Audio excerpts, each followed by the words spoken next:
As I grow older, the one thing that becomes clearer to me each and every day is that I don't owe anyone a thing, and neither do you. I've seen a lot of people pollute their potential after sipping from the well of entitlement. This is certainly true of many of the people I've been associated with over the years, even my own son. What they need to understand is that you should never feel like the world owes you anything. It doesn't. You must accept that it's all on you. That might seem like a very cynical way to view the world, but I would argue that it's actually liberating. You can only feel betrayal when you feel like you're owed something from someone. You can only feel resentment when you had expectations for assistance. When you accept that it's all on you, only then can you finally be free to focus 100% on being the best version of yourself. Don't pray for envy, you don't pray for jealousy. Right.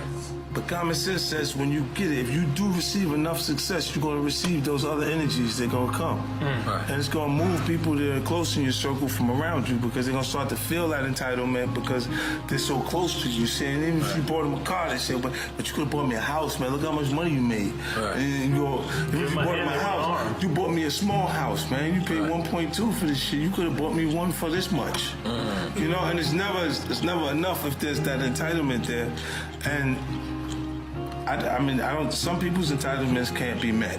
Right. Because they feel like they actually created you. If they were around you prior to the success, they look at it like, he wouldn't even be that if this didn't happen. You know what I'm saying? And I'm like, the fuck are you talking about? You know what I'm saying? Like, it never translates to the person that's actually working for everything that you see happen. The actual system wasn't prepared for me. You know, I thought I was ready in '97. Right.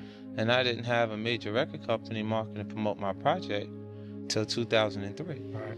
You know, so for that time period, I had to run on my own energy. You know, I had to convince myself that I'm gonna make it. You know, regardless of how people felt at that time. And what it does is it makes you feel like, well, it made me feel like there's gonna be points that people are gonna mistake my confidence for arrogance. Because they don't understand the process I went through and how much I had to believe in myself in order to make these things happen. I feel like you can will yourself into a good space. Things that are meant to happen will.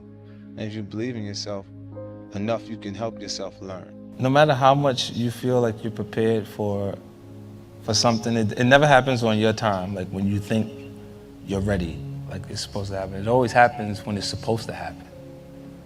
Because the period that you feel ready and people are not acknowledging the material the way you feel like they should because it's good, is the time that you actually develop skin thick enough to survive when it does work.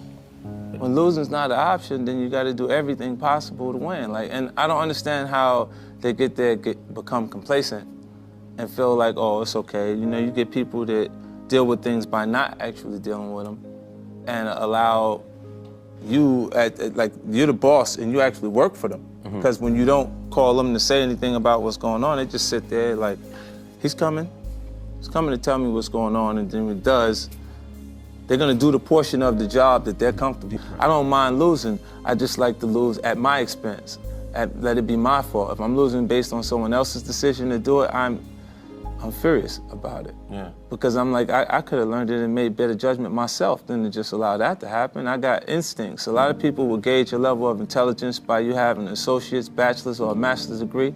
But a lot of those people retain information long enough to pass midterms and never use it. Being persistent, right? I think the only thing that separates people is passion, right? And having the ability to focus on something, or to work on it, will allow you to work hard enough to be good enough at it. That's the Kobe Bryant run. You know what I'm saying? He outworked those people. A lot of people in the league perform according to their paycheck. So they're like, nah, I ain't getting that money, let them do it. Kobe was there every day. Yeah, just thinking of that, that's one thing when you can actually commit to yourself and what you want for your life and you work that hard at it. You want to feel like you're afraid all the time, or do you start to become the aggressor? And you start saying, you know what?